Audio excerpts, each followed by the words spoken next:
안녕하세요. 옛이야기입니다. 오늘도 와주셔서 감사합니다.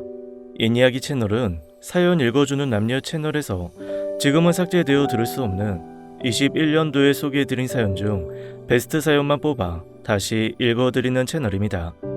구독과 좋아요 부탁드리며 오늘의 사연 바로 시작하겠습니다. 안녕하세요. 전 강원도 강릉에서 태어났습니다. 평범한 가정의 남매 중 첫째 딸이었고요. 아버지는 한때 여러 척의 배를 가지고 계시기도 하셨어요. 선장을 따로 두고 오징어 잡이 배를 운영하시면서 별도로 일을 하셨는데 그게 바로 오락실이었어요. 아버지가 운영하시던 당시 오락실은 강릉 최고의 명소였고 그곳에는 항상 많은 학생들과 시민들로 북적대고 했었죠. 그런데 어느 해인가 강릉에 태풍이 불어 물난리가 난 적이 있었어요. 시내에 있던 저희 오락실도 완전히 물에 잠겼었죠.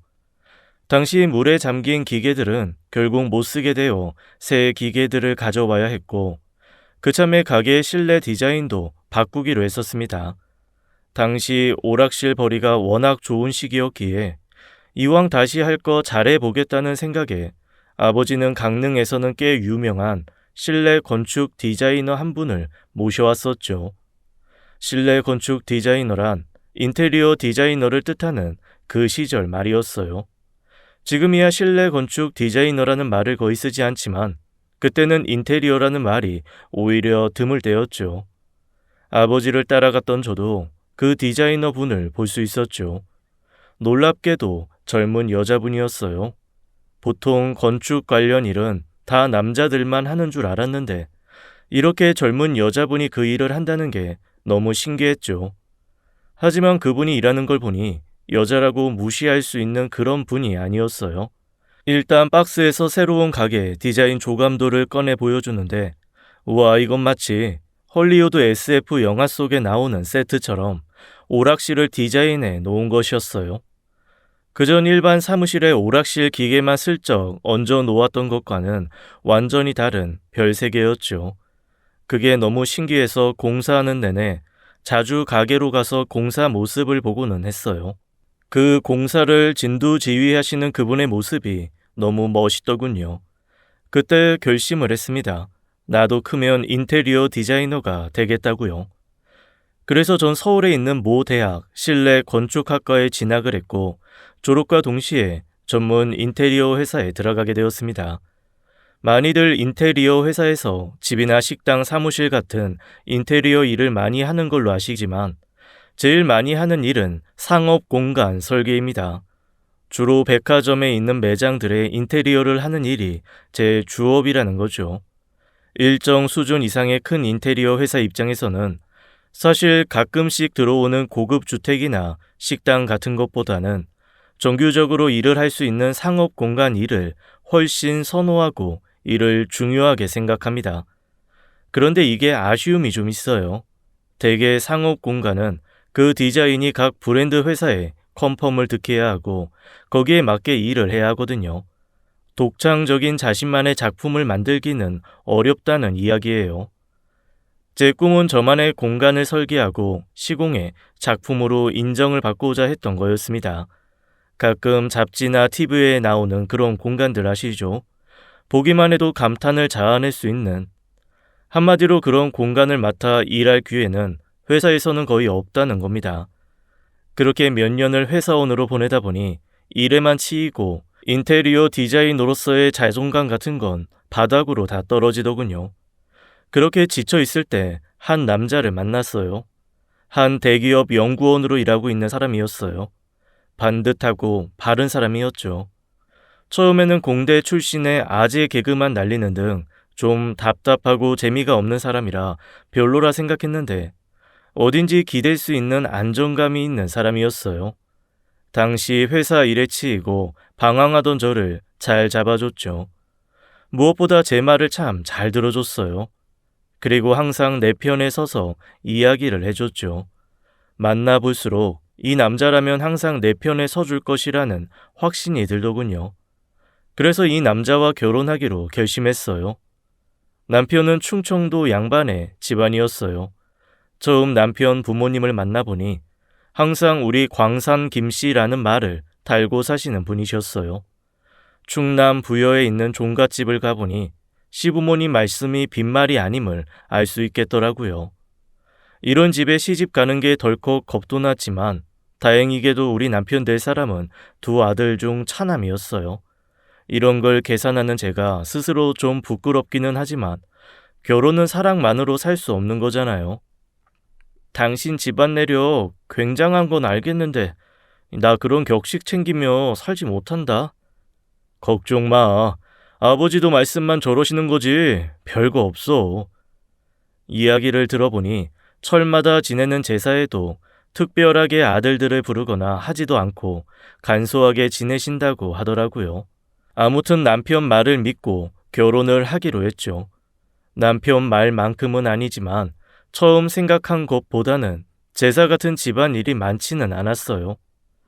물론 중요한 제사나 명절에는 부여 본가로 내려가야 했지만 그때마다 시어머니는 며느리들의 도움을 거절했어요. 미리와 전이라도 붙여라, 고기라도 재라 같은 말을 일절하지 않으셨죠. 절대 미리 올 것 없다. 음식 다 준비했으니 이 고기니 뭐니 사오지도 마라. 저한테만 그런 게 아니라 큰 며느리에게 모두 그렇게 말하셨죠. 사실 시아버님은 조금 불만이긴 하셨던 것 같아요. 아니 며느리들이 왜 와서 시애미 안 돕는데? 나도요. 이 다들 맞벌이 하느라 힘든데 뭐하러 부릅니까? 내가 하면 되지. 아무튼 며느리가 제사 때문에 힘든 건 자기 대에서 끝이라는 신념으로 우리 며느리들에게 일을 안 시키셨죠. 그 바람에 말이 종갓집 며느리지 참 편하게 지냈죠. 명절 때 내려가면 시어머님이 해주시는 맛난 음식과 술을 마시고 그저 설거지 정도 도와주면 되는 거였으니까요. 시어머니의 음식 솜씨는 대단하셨어요. 어머님은 어쩜 그렇게 음식 솜씨가 좋으세요? 라고 물으면 내 솜씨가 아니라 우리 집안 솜씨지. 음식의 맛은 그 기본이 장에서 나오죠. 종갓집들은 다 그 집마다 장을 담는 비법들이 있어요. 그걸 큰 며느리셨던 시어머니가 물려받으신 거죠. 장뿐이 아니었어요. 시어머님은 제사상에 올라오는 술도 직접 담그셨어요. 가문 대대로 내려오는 비법으로요. 순쌀로 담은 약주는 우리가 일반적으로 알고 있는 청아나 백화수복 같은 술과는 비교도 되지 않게 깊은 맛을 냈습니다. 술을 잘하지는 못하지만 제가 보기에 시어머님의 술은 정말 남달랐어요. 그래서 술 담그는 법을 좀 배워볼까도 생각했는데 어머님이 말리셨죠. 그거 너무 힘들다. 너 다 애 키우면 그때나 한번 생각해보자. 라고 하며 저를 오히려 말리셨어요. 쌀만으로 만드는 전통술이 흥미로워 어떻게든 배우고 싶었지만 그때 저도 아이를 임신하다 보니 기회를 놓쳤죠. 그렇게 세월은 빠르게 흘러갔어요. 이제 그때 태어난 제 첫 아이가 초등학생이 되었을 때였어요. 우리 시댁 집안에도 많은 변화가 있었죠. 시댁이 보유한 땅이 부여시 안으로 편입이 되면서 값이 많이 뛰었던 거죠. 땅값이 뛰자 그동안 의좋게 지내던 남편과 시아주버님의 관계가 금가기 시작하더군요. 특히 사업을 하고 계시던 시아주버님은 그 땅을 처분해 자신의 사업 자금으로 쓰려고 혈안이 되어 있었고 어떻게든 아버님을 설득하기 위해 뻔질나게 본가를 드나드시는 것 같았어요. 분위기를 보니 아버님은 이미 아주버님에게 그 땅을 줄 생각을 하고 계셨어요. 이유는 바로 그 집에 있는 손자들 때문이었죠. 시어머님은 그러지 않으셨지만 시아버님은 손자를 못 낳는 저와 제 남편을 탐탁하지 않게 생각했어요. 명절 때 내려가면 항상 손자들만 반기시고 손녀인 저희 딸에게는 눈길 하나 주지 않으셨죠. 어느 순간 손자를 낳지 못한 저를 죄인 취급까지 하시고요. 결국 그 땅을 큰 아들에게 주겠다고 대놓고 선언하셨어요. 나 죽으면 누가 내 제사 지내주겠냐? 우리 장손밖에 더 있어. 이런 말을 하시면서요. 시어머니는 그러면 안 된다고 반대하셨지만 이번 시아버님의 고집만은 꺾지를 못하셨어요. 이런 와중에도 제 남편은 독야 청청하기만 했어요. 공대생의 연구원이었던 만큼 아버님의 재산에 대해서는 일체 관심을 두지 않았습니다. 적은 재산도 아니기에 저도 말을 했어요. 당신은 왜 가만히 있어? 당신도 아들이니까 권리 있잖아. 가서 말씀드려. 그거 없으면 우리가 못 살아. 형님 요새 사업 힘들어. 그 땅 우리보다 훨씬 필요하다고. 그냥 이렇게 말을 하고 마는 거예요. 제 속은 부글부글 끓었지만 본인이 그러니 어쩌겠어요. 결국 그 땅은 큰 아주버님의 사업 자금으로 들어가고 말았죠. 그리고 나서 얼마 후 시 부모님은 시골 종갓집을 비우시고 시 아주버님 댁으로 들어가셨어요. 작지 않은 돈을 미리 물려주신 셈이니 그 정도는 해드리는 게 당연한 거겠죠. 그런데 거기까지는 괜찮은데 형님의 이 말은 서운하더군요. 어머님 아버님 우리가 모시니 두 분 생활비는 보태야지 라면서 노골적으로 돈을 요구하시는 거예요. 그것뿐이 아니었어요.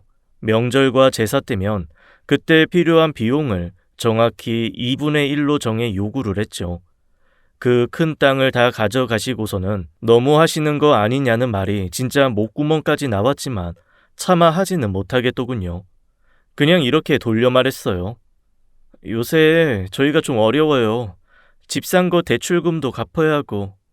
우리도 힘들어. 우리 남편 사업 잘 되는 줄 알지? 그거 다 허당이야. 라고 말하며 앓는 소리를 하더군요. 하지만 그렇게 앓는 사람이 모피 코트를 입고는 최고급 승용차에 오르는 건 또 무슨 조화인가요? 정말 마음 같아서는 확 받아버리고 싶었지만 절 항상 아껴주시는 시어머니를 생각하며 참았습니다. 시어머니는 아버님이 그 땅을 몽땅 큰 아들에게 준 것에 대해 저에게 매우 미안해하셨어요. 미안하다 며느라. 내가 아무리 얘기를 해도 그이가 요지부동이다. 내 반드시 시골집만큼은 너희한테 물려주마. 사실 이미 가져간 땅에 비하면 시골에 있는 집값이 얼마 되지도 않겠지만 어떻게든 저희에게도 뭔가를 주고 싶어하는 시어머님의 말씀이 너무 감사하더군요. 그래, 어머님 생각해서라도 내가 그 생활비 드리고 만다. 라고 결심을 했고 남편의 용돈과 생활비를 줄여 시부모님의 생활비를 매월 드리기 시작했어요. 그런데 이 생활비가 과연 제대로 시부모님께 갔나 했더니 또 그게 아닌 거예요. 어느 날 남편이 월급을 내놓는데 돈이 비더라고요. 그것도 50만 원씩이나요. 그래서 따져 물었죠. 여보, 왜 월급이 비는 거야? 아이, 그게 아버지랑 어머니 용돈 드렸어. 뭐? 우리가 월 100만 원씩 벌써 드리고 있잖아. 그건 생활비로 드린 거잖아. 형이 아버지께 드린 용돈은 겨우 50이야. 두 분 좀 여행도 다니고 외식도 해야 할 거 아니야.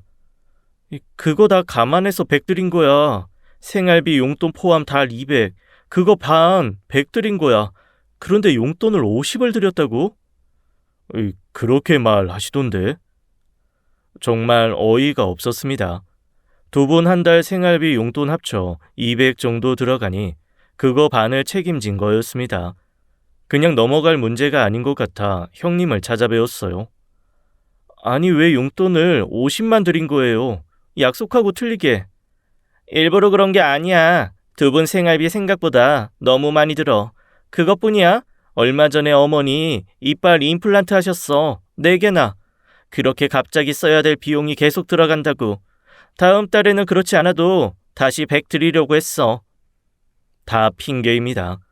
시부모님은 실손 보험을 따로 가입해 두셔서 들어간 비용은 다 돌려받을 수 있었어요. 하지만 거기까지 말하면 감정 싸움까지 번질 것 같아 참고 그냥 나왔습니다. 그러다 퇴근하는 시 아주버님이 차에서 내리는 걸 보았어요. 매일 사업 힘들다 하시면서도 또 차를 바꾸셨더군요. 그것도 최고급 독일 세단으로요. 결국 전 시 아주버님 댁에서 못한 화풀이를 남편에게 하고 말았습니다. 왜 우리를 호구로 하시냐고. 뻔히 보험 들은 거 알고 있는데 임플란트 비용 때문에 용돈 다 못 드렸다고 뻔뻔히 말하고. 그렇게 힘든 사람이 차는 어떻게 바꾼대? 아이, 그걸 왜 나한테 따져? 그럼 누구한테 따져? 이게 다 당신 일, 무시해서 생긴 일인데 처음 땅 문제 때부터 호락호락 들어주지 않고 할 말 했으면 지금처럼 형님네가 자기를 대할 것 같아? 뭐? 당신 지금 그때 내가 땅 안 받았다고 이러는 거야? 어떻게 여자가 돈을 그렇게 밝혀? 내가 돈을 밝혀?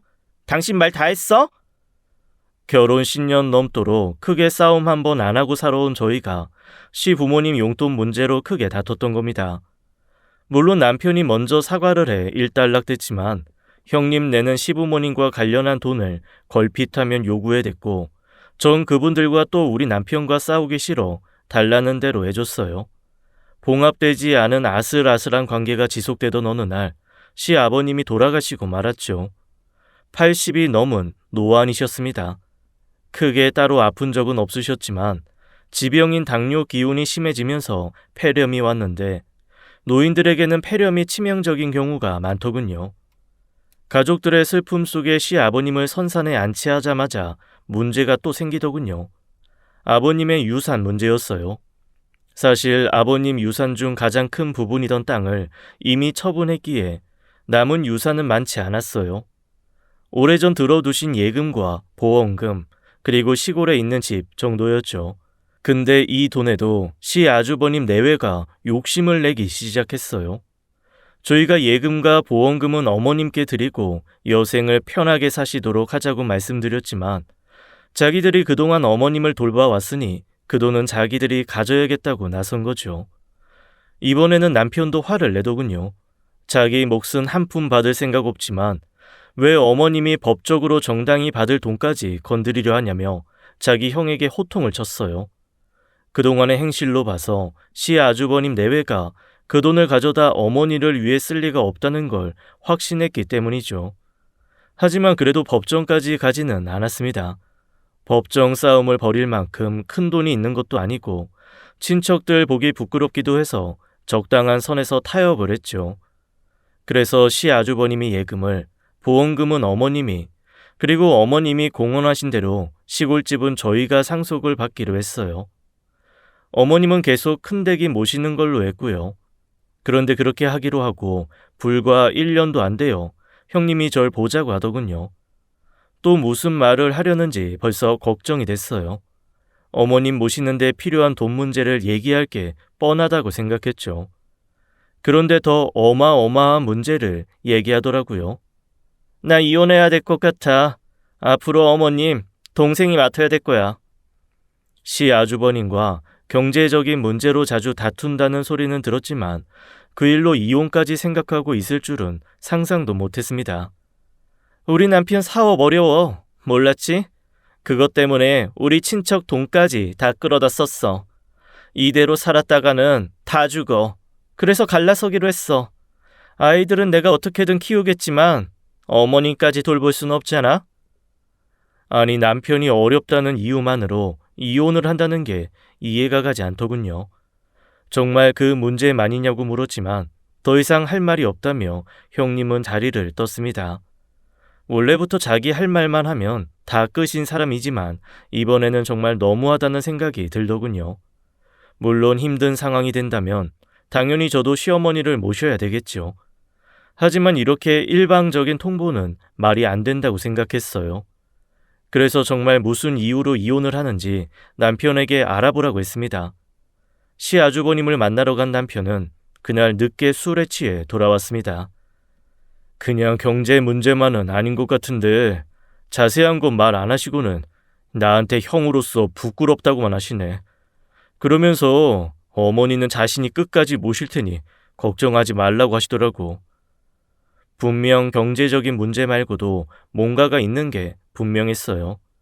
그걸 남편이 알고도 말을 안 하는 건지 아니면 정말 모르는 건지는 알 수 없지만요. 아무튼 그 다음 날인가부터 형님과 시아주버님은 별거에 들어갔어요. 어머님은 약속대로 시아주버님이 계속 모시기로 하셨고요. 솔직히 어머님을 저희 집으로 모시고 오려고 해도 어머님 방을 하나 만들려면 아이 방을 없애야 할 정도로 저희 집은 좁았습니다. 그래서 그냥 시아주버님 말대로 하기로 하고 넘어갔죠.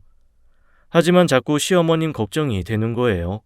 시어머님 성격상 호라비 꼴이 된 시아주버님 댁에 있으면 밥이며 빨래, 청소까지 온갖 집안일을 다 하실 게 뻔한데 고령에 그런 일을 하시려다 혹시 탈이라도 나면 어쩔까 하는 걱정이 들었기 때문입니다. 그래서 남편에게 물어도 보고 시어머님께 전화도 넣어보고 했죠. 그럴 때마다 아무 걱정 없이 잘 지내신다는 말만 하더군요. 하지만 전 그 말을 그대로 믿을 수는 없었어요. 저희 남편은 남의 말을 잘 들어주는 착한 사람이긴 하지만 그건 그 속뜻을 잘 모르는 곰가라는 눈치 없는 사람이라는 뜻도 되거든요.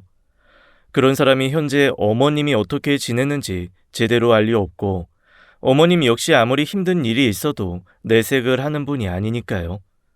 아무래도 제가 직접 어머님을 지내시는 모습을 보는 게 나을 것 같아 슬쩍 낮에 어머님을 보러 시아주버님 댁으로 갔었죠. 역시나였어요. 팔순의 시어머님은 앞치마까지 두르고는 집안 청소를 하고 계시더군요. 시아주버님은 어머님을 모시는 게 아니라 부리고 있던 거였어요. 물론 그런 걸 시아주버님이 의도하지는 않으셨겠죠. 하지만 이대로 두고 보는 게 좋지 않다는 생각이 들더군요. 어머님, 힘든 게 이런 걸 왜 하세요? 내가 아니면 누가 하냐? 제가 하면 되죠. 저 부르세요. 알겠다고는 하셨지만 시어머님은 그럴 뿐이 아니었어요. 그래서 그냥 2, 3일에 한 번꼴로 제가 시아주머님 댁에 가고는 했죠. 그러다 보니 결국 제가 두 집 살림을 맡아 하는 꼴이 되더군요. 그러다 생각을 했어요. 이게 과연 맞나? 이걸 몇 달, 아니 몇 년간 할 수가 있나? 답이 나오지 않았어요. 거기다 이혼을 하게 되면 위자료와 재산 분할 때문에 아주버님의 집을 처분해야 한다는 소식도 들리더군요. 뭔가 다른 방법을 세워야겠다는 생각이 들었어요. 하지만 아까 얘기한 대로 시어머님을 모시기에 지금 저희 집은 너무 협소했어요. 그렇다고 더 큰 집으로 이사를 갈 형편도 아니었고요. 그때 생각났어요. 어머님이 물려주신 시골 종갓집이. 그래, 그리고 가서 사는 것도 방법일 거야. 고민 끝에 남편에게 말을 꺼냈어요. 나 애기랑 어머님 모시고 시골 내려가서 살까? 무슨 소리야? 그럼 난 어떡하고? 주말 부부 해야지. 하지만 방법이 없잖아. 아주버님 집도 팔아야 되는 상황이고 그렇게 되면 우리가 모셔야 되는데 지금 집에서 무슨 수로 어머님을 모셔. 그리고 나 서울 사는 것도 이제 지겹다. 어머님 집 경치 좋잖아. 우리 딸 더 크기 전에 진짜 전원 생활이 뭔지도 보여주자. 그렇지 않아도 그때 전 서울 아파트 생활이 지겨웠었어요. 원래 제가 서울 사람도 아니잖아요. 제 전공 실력을 발휘해 인테리어만 제대로 하면 큰돈 들이지 않고도 부여의 시골집을 근사한 개량 한옥으로 만들 자신이 있었거든요. 남편도 처음에는 완강히 반대했지만 결국 제 말을 들어주더군요. 물론 어머님도 내 편에 서주시지는 않았어요. 나한테 얹혀 살 생각 없다면서 버티시더라고요. 시골집에는 자기 혼자 내려가 살겠다고요. 하지만 전 물러나지 않았어요. 저 옛날부터 시골에 살고 싶었어요. 저 강릉 출신이잖아요. 그럼 강릉 가서 살아. 이 부모님 근처에서 괜히 시어머니 모신다고 그러지 말고. 에이, 강릉 싫어요. 제가 물을 무서워하거든요. 아이, 물가에서 자란 사람이 물이 무서워? 물가라뇨. 전 시내에서 자랐어요. 그렇게 말하면서 어머니를 설득했죠. 진짜 물이 무섭냐고요? 저 바닷물에서 수영 배웠어요. 물속에 들어가면 1시간이고 2시간이고 떠 있을 수 있어요. 아무튼 전 그렇게 아이와 시어머니를 모시고 시골에 내려갔어요. 낡은 집은 제가 원하는 것만큼 다 고치지는 못했지만 남들이 보기는 충분히 예뻤나 봐요. 집 앞에서 빨래를 널다 보면 밖에서 저희 집을 핸드폰 카메라에 담는 사람들이 자주 보이는 걸 보면요. 80이 넘으셨지만 시어머님은 여전히 총명하고 부지런하셨어요. 내려온 첫 가을 김치를 담그시더라고요.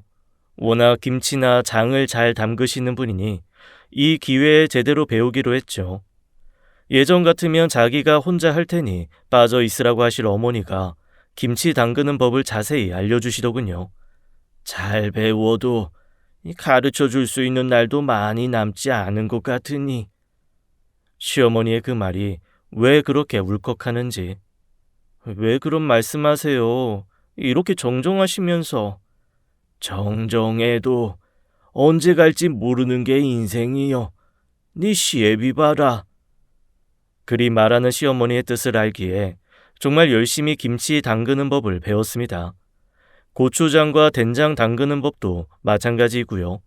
그리고 대망의 광산 김씨 집안에 가양주 담는 법을 배우기 시작했어요. 술을 담는 원료는 여러 가지가 있어요. 볼이나 메가로 담는 술은 맥주가 되는 거고, 포도로 술을 담그면 포도주가 되는 거죠. 우리의 전통 술을 쌀로 빚어요. 쌀을 발효시켜 거르지 않고 탁하게 먹으면 탁주라고도 불리는 막걸리가 되고, 그걸 맑게 거르면 바로 약주가 되죠. 그리고 이 술을 끓여서 증류를 하면 바로 소주 혹은 증류주라는 높은 도수의 독주가 되는 거예요. 곡물을 술로 발효시켜주는 건 곰팡이인 누룩이 하는 일이죠. 그런데 이 누룩이라는 게 지역별로, 아니 집별로 나오는 누룩이 달라져요. 부여에 있는 집 서늘한 창고에서 배양되는 누룩은 거기만 있는 거예요. 그 누룩을 서울로 가져가 술을 빚어도 그 맛이 안 나와요. 전 어머님이 본인의 시어머니에게 배운 그대로 그 집 창고에서 배양된 누룩과 지역 최고의 명쌀로 술을 만드는 과정을 배웠어요. 그동안 그저 말로만 들었지만 정말 이 일이 보통 일이 아닌 거예요. 그야말로 장인이 할 만한 일이랄까요. 물론 술의 맛은 그만큼 훌륭했고요. 전 시어머니의 이 술이 그냥 우리 제사상에만 올라가는 게 너무 아쉬웠어요. 이 술을 널리 알릴 방법이 없나 고민을 하고 인터넷을 뒤져보니 전통주를 만드는데도 명인이라는 게 있더라고요. 그래서 수소문에 그걸 지정하는 기관에 어머님의 술을 들고 갔죠. 술의 맛을 보고 만드는 과정을 들은 담당자가 이 정도의 술이라면 전통주 명인 선정이 가능할 것 같다고 하더군요. 무엇보다 어머님이 기뻐하시더라고요. 그저 당신께서 당신의 시어머니에게 꾸짖음을 들으며 배운 술 빚는 법을 나라까지 인정해 준다니 감회가 남다르신 거였죠. 명인이라는 호칭을 아무에게나 주는 건 아니니까요. 전 어머님의 술을 지키기로 했어요. 아까 말씀드린 것처럼 이 술은 저희 집안의 술이고, 이 술을 만드는 누룩은 바로 부여의 이 집에서만 나와요. 전 이곳 누룩을 이용해 어머님의 전통주를 좀 더 대량 생산할 수 있는 시설을 마련하기로 했어요. 돈은 명인으로 선정되어 시와 도에서 지급한 지원금에 저와 어머니의 사비를 더해 전통의 방식을 해치지 않는 선에서 크기를 확대했어요. 그리고 전 어머니가 만드는 술의 후계자가 되었죠.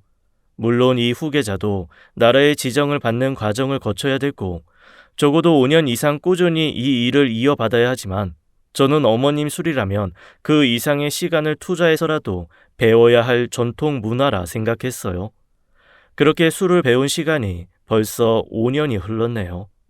처음 어쩔 수 없이 어머님을 모시려고 시골에 내려온 거였는데 그것 때문에 오랫동안 손 놓고 있던 인테리어도 다시 해 그 집이 잡지에 오르고 어머니의 술은 전통주로 지정되고 시어머니 본인은 전통주 명인까지 되셨네요. 물론 그 후계자는 저희고요. 마침내 얼마 전에 명인 계승자로 정식 지정을 받았거든요. 저는 제가 술을 담그며 살 줄은 상상도 못했어요. 하지만 운명처럼 시어머니와의 인연을 통해 제 일이 되었죠. 그리고 전 뒤늦게 시작한 이 일이 너무 좋습니다. 어머님의 전통주 계승만 하는 게 아니라 그 술을 바탕으로 새로 다양한 술도 만들고 있어요.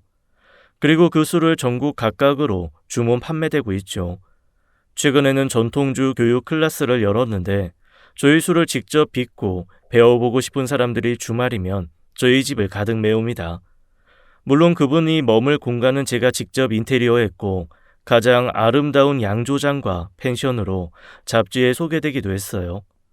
처음에는 그저 시어머니의 전통주를 알리려고 시작한 일일 뿐인데 어느덧 여기서 나오는 수입이 남편의 월급의 몇 배가 되더군요. 시부모님의 전 재산 대부분은 시아주버님이 차지하고 저흰 그저 이 시골집 하나만 받았지만 결국 시댁의 제대로 된 유산은 다름 아닌 시어머니와 시어머니가 만드시는 술이었던 거죠. 시아주버님은 이혼 후 지금도 어렵게 살고 계세요. 가끔 남편이 용돈을 줘야 될 정도로요. 이혼한 형님은 재혼을 했다더군요. 역시 그냥 경제적인 문제가 아니었던 거죠. 남자가 생겼고 그 남자를 따라 갔던 겁니다. 뭐 경제적인 이유라고도 할 수 있었겠네요. 그 남자가 재력이 꽤 되었다니까요. 하지만 그 남자의 재력은 오래가지 못했나 봐요. 재혼 후 몇 년 되지 않아 완전히 거덜이 나고 쫓기듯 해외로 도망을 갔다는 걸 보면요.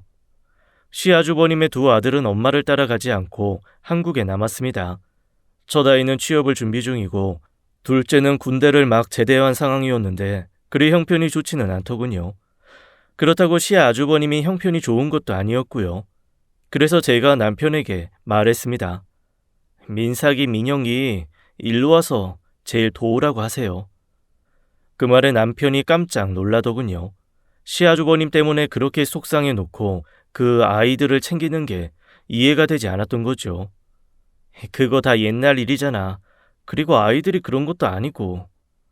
고마워, 여보. 남편은 그런 제가 너무 기특하고 고마웠는지 저를 꼭 안아주더군요. 그런데 그 품이 여전히 얼마나 따뜻한지 전 정말 좋은 사람이랑 결혼한 것 같습니다. 어머님은 여전히 건강하시지만 이제 술을 직접 담그시지는 않으세요. 이제 네가 다 알아서요. 솔직히 내가 명인이 아니요. 네가 명인이지. 이거 다 우리 며느리가 만든 거다. 나는 그렇게 생각해. 시어머니가 인정해주는 그 말씀에 왈칵 눈물이 나더군요. 그 말이 그동안 제가 제 인생을 제대로 살았다고 인정해 주시는 것 같았거든요. 앞으로도 전 제대로 살고 좋은 술을 만들 거예요. 그리고 제가 받은 만큼 더 베풀 거예요. 그것이 제게 다 복으로 돌아오리라는 걸 알거든요. 그 복이 꼭 물질적인 것 뜻하는 게 아니에요. 그저 넉넉한 오후의 햇살을 보며 쉴 수 있는 즐거움만으로도 충분히 행복하다는 걸 이제 알거든요. 이제 마지막 바람은 제 천직을 찾아주신 어머님이 아프지 않고 오래오래 저희 곁에 머물렀으면 하네요. 지금까지 예니악이었습니다. 끝까지 함께 해주신 여러분 감사드리며 저희는 다음 사연으로 돌아올게요. 감사합니다.